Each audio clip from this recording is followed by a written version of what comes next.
દુનિયાભરમાં હનુમાનજીના અનેક મંદિરો આવેલા છે, જ્યાં ભક્તો તન, મન અને ધનથી નિસ્વાર્થ ભાવે સેવા કરતા હોય છે. ત્યારે અમદાવાદમાં રહેતા મૂળ સાવરકુંડલાના વતની સુરેશભાઈ ઠાકર ભૂરખ્યા હનુમાનજીની અનોખા પ્રકારની સેવા કરી રહ્યા છે. તેઓ દરરોજ ભૂરખ્યા હનુમાનજીને નિસ્વાર્થ ભાવે ફૂલહાર ચડાવવાની અનોખી સેવા આપી રહ્યા છે. મારું નામ સુરેશચંદ્ર દેવશંકરભાઈ ઠાકર છે. સૌ પ્રથમ મારી નોકરી દામનગર હાઈસ્કૂલમાં મળી હતી. હું હાઈસ્કૂલના માધ્યમિક વિભાગમાં સાયન્સ શિક્ષક તરીકે નોકરી કરી છે. 37 વર્ષની નોકરી પૂરી કર્યા બાદ મેં મારા બાબા સાથે અમદાવાદ આવ્યો નિવૃત્ત જીવન ગુજારવા માટે.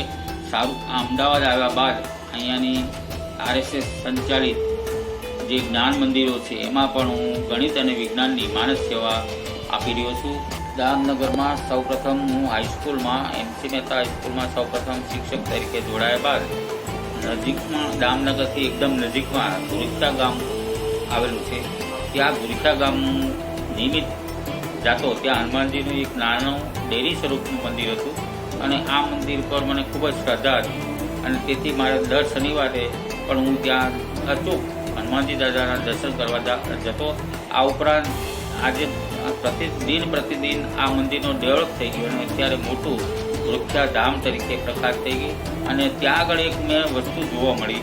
હનુમાનજી દાદાના ફૂલનું કોઈ ચડાવતું નહીં અથવા ફૂલના કોઈ હાર ત્યાં નાના વિસ્તાર હોવાથી નાનું દામનગર સિટી હોવાને કારણે ફૂલ મળી શકતા નહીં. એટલે તેથી મને બહુ અફસોસ થતો કે આ દાદાને હાર મળી શકતા નથી અને એ માટે મને દરરોજ અફસોસ થયો. પછી ત્યારબાદ મારી ટ્રાન્સફર સાવરકુંડલા થઈ અને સાવરકુંડલાથી આ ફૂલ હાર ને આવી બધી સગવડતાઓ મને મળી અને તેથી આ સગવડતા મેં બસ દ્વારા ST દ્વારા ભૂરખ્યા મહુવા બસ શરૂ થઈ અને એ બસ દ્વારા નિયમિત મારા હાર ભૂરખ્યા મંદિર પહોંચવા લાગ્યા.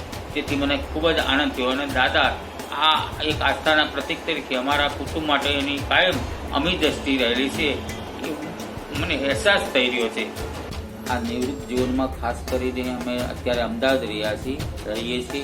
અને આ અમદાવાદ રહેવા છતાં દાદા પર અત્યંત પ્રીતમ શ્રદ્ધા હોવાને કારણે હજી પણ અમે દર 1-2 મહિને દામનગર અમારા પરિવાર સાથે રહીએ છીએ અને અમારા પરિવાર દાદામાં પણ ખૂબ જ આસ્થા ધરાવે છે અને એને કારણે અમે ઘણીવાર દાદાનો થાળ કરવા માટે અહીંથી બસ દ્વારા સ્પેશિયલ બસ દ્વારા બધાને લઈ જઈએ છીએ અને થાળ કરીએ છીએ. આ ઉપરાંત દાદાના સાનિધ્યમાં સામાન્ય રીતે સમૂહ લગ્ન યોજાય છે. આ સમૂહ લગ્નમાં અમારું દાન લગભગ નિશ્ચિત 1 લાખ રૂપિયા દર વર્ષે અમે આપીએ છીએ. આ રીતે દાદાની અમારી પર અતિ પ્રેમ શ્રદ્ધાને હોવાને લીધે અમારો પરિવાર પણ આ આસ્થામાં જોડાયેલો છે. દામનગરના જે હનુમાનજી મંદિર ભૂરખ્યા હનુમાનજી મંદિર છે એ મંદિરની સેવામાં અત્યાર અવરિત 2003થી શરૂ કરીને અત્યાર સુધી હજી હું પણ આ સેવા મારી અવરિત ચાલુ છે. આ સેવામાં ફૂલહારમાં ખાસ કરીને ગલગોટા, મોગરો, ગુલાબ આ ઉપરાંત જે કંઈ ફૂલો અવેલેબલ છે એ બધા ફૂલો અવરિતપણે હજી પણ અમે ચડાવવા છીએ. અમારા પરિવાર વતી દરરોજ ત્યાં પહોંચે છે.